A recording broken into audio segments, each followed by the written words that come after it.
Hello guys, नमस्ते, प्रणाम। मैं आप लोगों के चरणों में सादर प्रणाम करते हैं। मैं आपकी रूबी प्रजापति अपने यूट्यूब चैनल पे सभी दर्शकों का स्वागत करते हैं और वंदन अभिनंदन करते हैं। दोस्तों, आज आप लोगों के बीच में एक छोटा सा जिउतिया माता का कथा लेके आई हूँ और आप लोगों के बीच में आप लोग सुनिएगा, वो कथा का आनंद लीजिएगा। हमारा कथा कैसे लगेगा कमेंट बॉक्स में जरूर बताइएगा। और खास करके जितनी माता बहन हमारी जिउतिया माता का व्रत रखती हैं, हम उनके लिए कहना चाहते हैं कि आप लोग फुल वॉच करके देखिएगा और कथा सुनिएगा, क्योंकि जिउतिया का व्रत ऐसे होता है कि जब तक उसमें किस्सा और कहानी नहीं होता तब तक वो व्रत अधूरा रहता है। और अधूरा व्रत, अधूरा कथा देख के, पूरा आधा कथा देख के अधूरा मत छोड़िएगा, क्योंकि अधूरा कथा छोड़ने पे जिउतिया माता का अपमान होता है।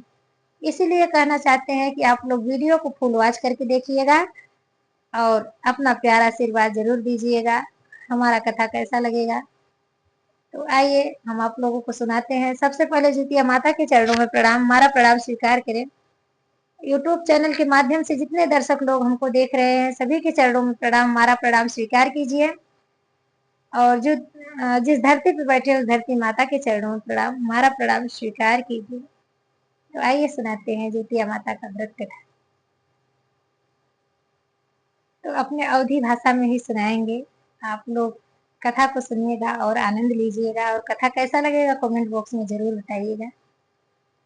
तो आइए सुनाते हैं अपने अवधी भाषा में।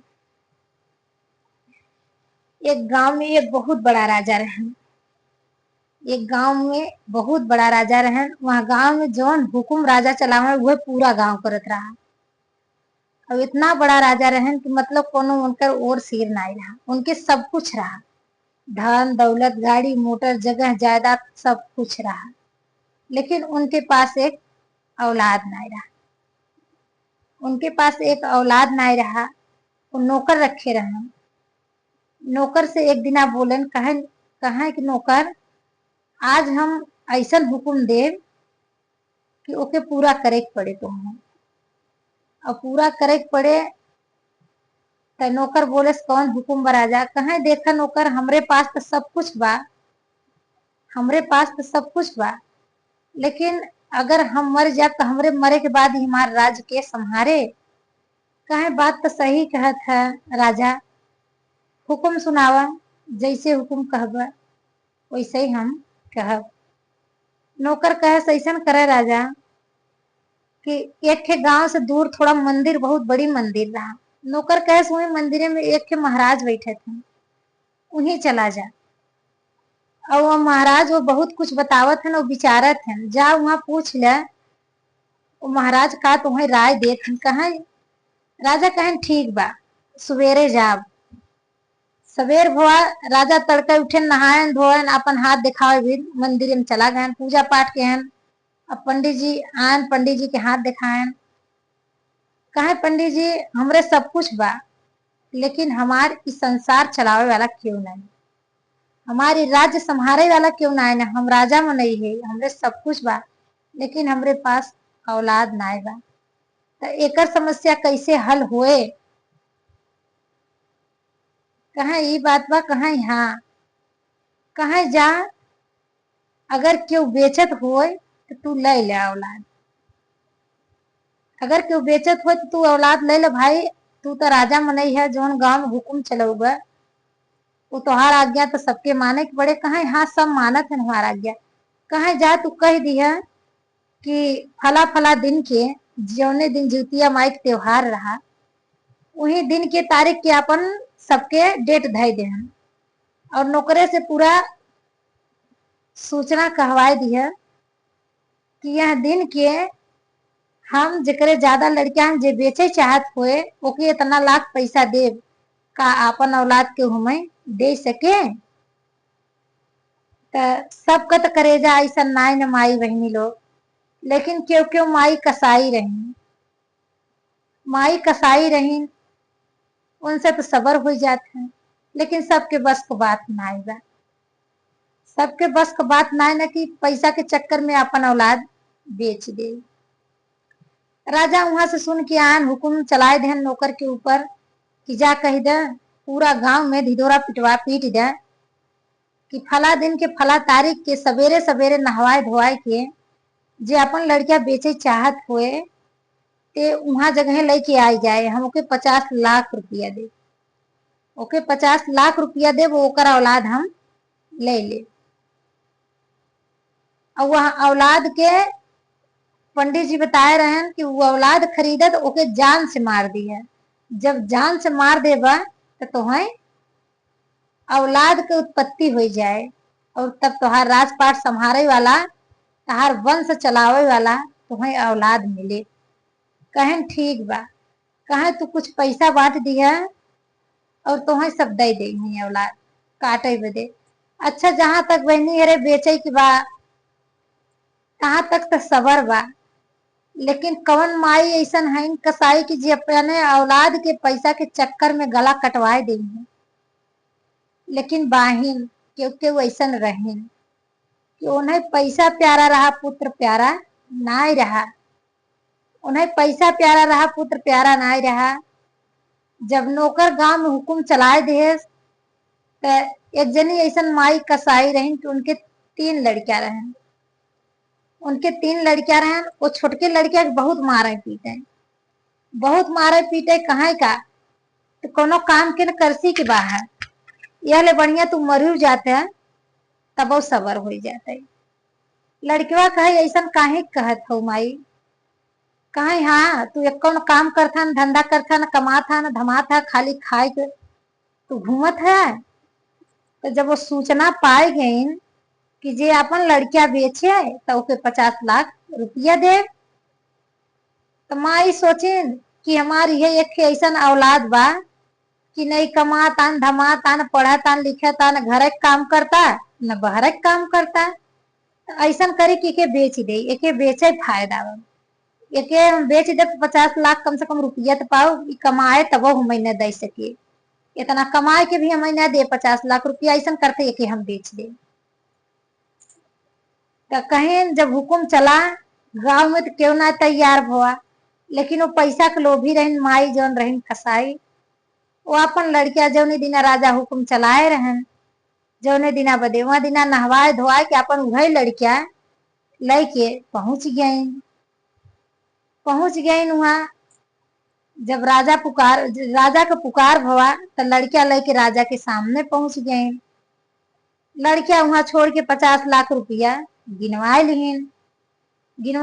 राजा कहे लड़किया का हम बलि देव तुम्हें सबर बा, कहे कोनो दिक्कत ना आएगा, हमें पैसा मिल गया ना, चाहे तू अपने पासे रखा चाहे बलि दे दे, उससे हमें कोनो फर्क ना पड़ेगा लावा। कहे ठीक बा। राजा कुछ दूरी पे लड़किया के खड़ा के बलि दे बदे।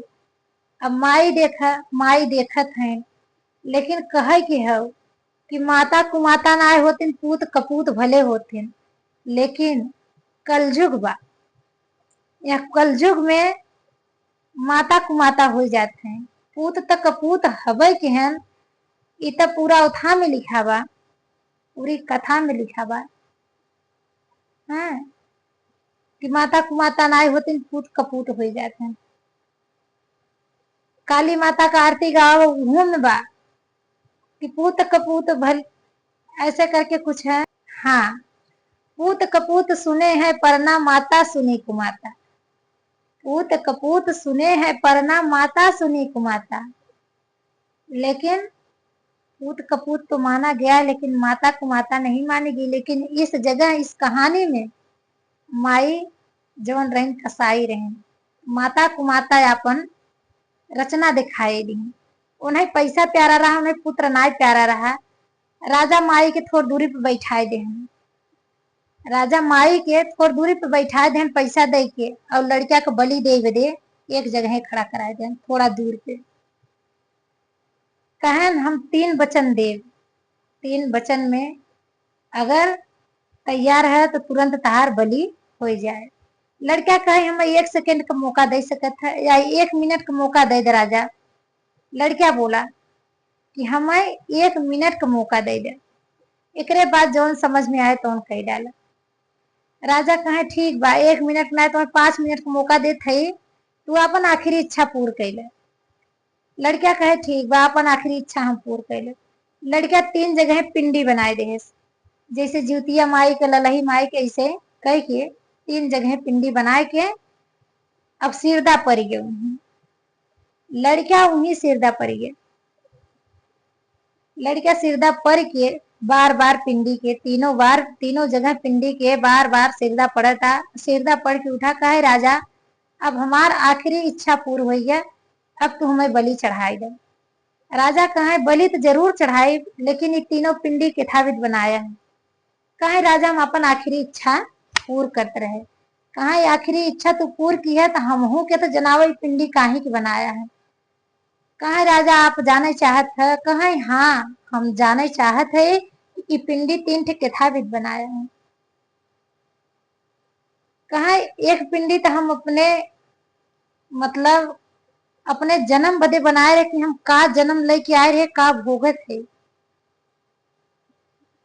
अब एक पिंडी अपने माई बाप बदे बनाए रहे कि हमार माई बाप हमें पैदा जरूर किए हैं, लेकिन अपने आंखी के सामने हमार बलि कैसे बर्दाश्त करते हैं।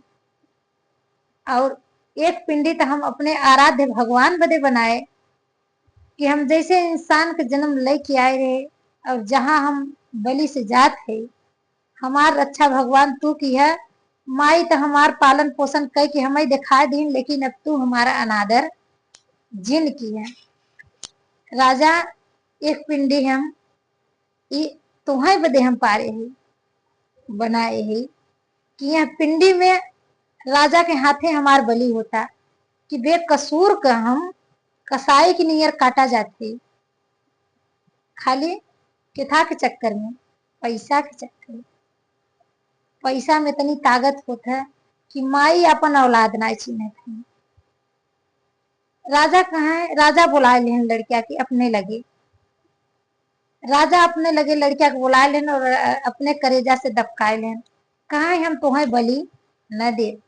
कहे काहे के राजा जब वो माई हो के पैदा कह के हमें हमरे साथे इतना गलत सोच लीन, तो आप तो राजा हैं ना, आप तो केहू के भी बलि चढ़ाई देंगे।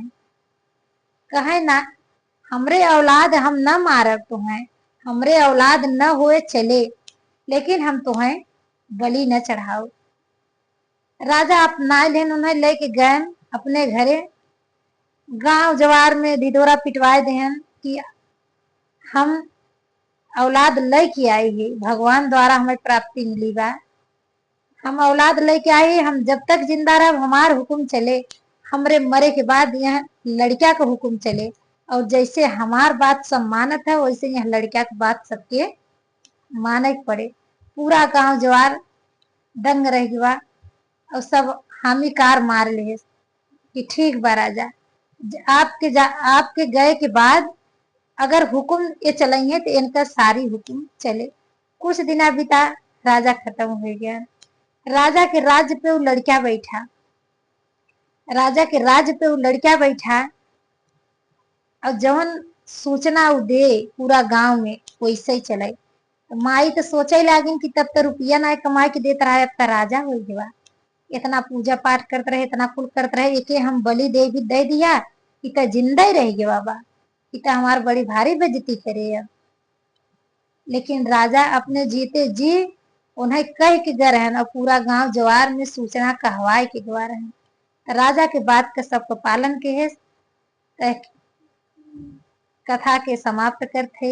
अगर हमारा कथा अच्छा लगा हो तो वीडियो के सपोर्ट करेंगे, लाइक शेयर सब्सक्राइब जरूर करें और पूरा फुल वॉच करके देखेंगे। जय ज्योतिया।